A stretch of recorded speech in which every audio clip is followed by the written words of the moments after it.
Honourable Mark Buttigieg.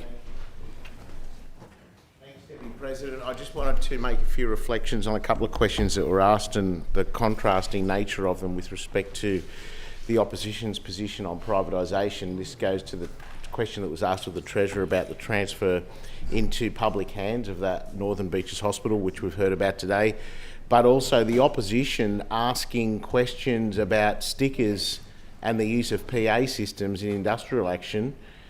Just goes to show where those opposite are, Mr Deputy President. And I do want to call out the HSU for the great campaign they ran in that transfer from private to public hands, which the Treasurer outlined today.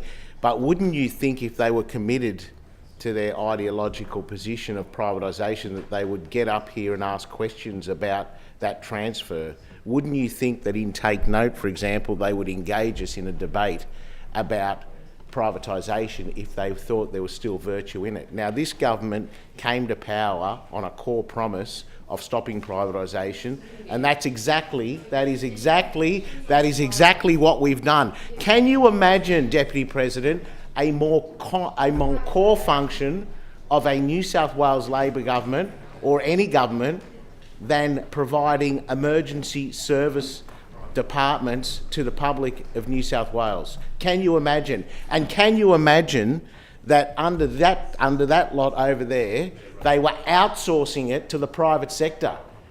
Outsourcing it to the private sector. Now, this is a good deal for the public, whereby for the cost of some 90 million, I think the Treasurer said, as opposed to the 800 million which the private operators were seeking as a payout for 90 million, it's back in public hands, as it should be.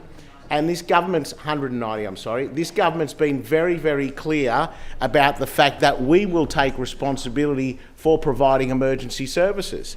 Whereas those opposite, and they still haven't come in here to relitigate whether they believe it or not, but the fact is they sold $90 billion of the state's public assets that you, I, all our taxpayers own, and they're doubling down on the privatisation agenda after all the disaster that it's caused. Now, instead of coming in here and having a debate about it, I don't know where you stand on it because you never talk about it, but instead of coming in here and having a debate with us about policy, they come in here and ask the Minister for Transport about who's going to clean up stickers on platforms.